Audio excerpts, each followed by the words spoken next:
In the depths of the Great Depression, Cleveland's Kingsbury Run became a grim hunting ground for one of America's most notorious serial killers.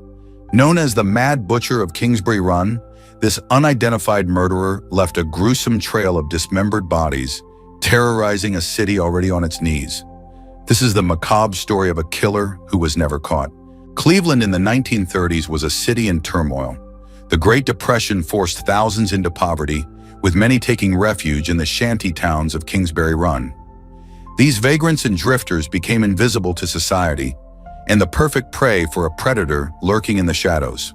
Between 1935 and 1938, a series of dismembered corpses began to surface in Kingsbury Run, their body parts scattered like grim puzzle pieces.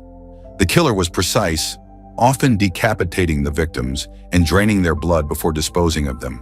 The first known victim was found in September 1935, a man whose torso was discovered near the tracks. His head was missing, and his identity remains unknown to this day. A few months later, another victim was found, this time a woman. Like the first, she was decapitated and dismembered. Each victim bore the same grisly signature, clean cuts, as if made by someone with surgical precision. The media dubbed the killer the Mad Butcher, and fear spread throughout Cleveland. Desperate to catch the killer, Cleveland turned to a national hero, Eliot Ness, famed for taking down Al Capone. But even Ness, with all his resources, struggled to track down the elusive murderer. In 1938, Ness ordered a controversial raid, burning down the shanty towns in a bid to flush out the killer.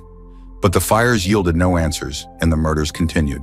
Over the years, several suspects were considered, including a doctor named Francis Sweeney, who was known for his erratic behavior and violent tendencies. Though he was interrogated, Sweeney was never formally charged, and the evidence against him remained circumstantial. Other theories suggested the killer might have been a transient himself, using the railways to escape after each murder. Despite the intense scrutiny, the identity of the Mad Butcher remains one of Cleveland's darkest mysteries. By 1938, the murders stopped as suddenly as they began. Whether the killer moved on, was imprisoned for another crime, or simply died, no one knows. But the fear he left behind lingered long after. Today, the Villisca Axe murders and the Mad Butcher of Kingsbury Run share a grim connection. Both remain unsolved, haunting reminders of how darkness can thrive in the shadows of desperation. What drove the Mad Butcher to commit such unspeakable acts? Was he a product of his time, or something far more sinister?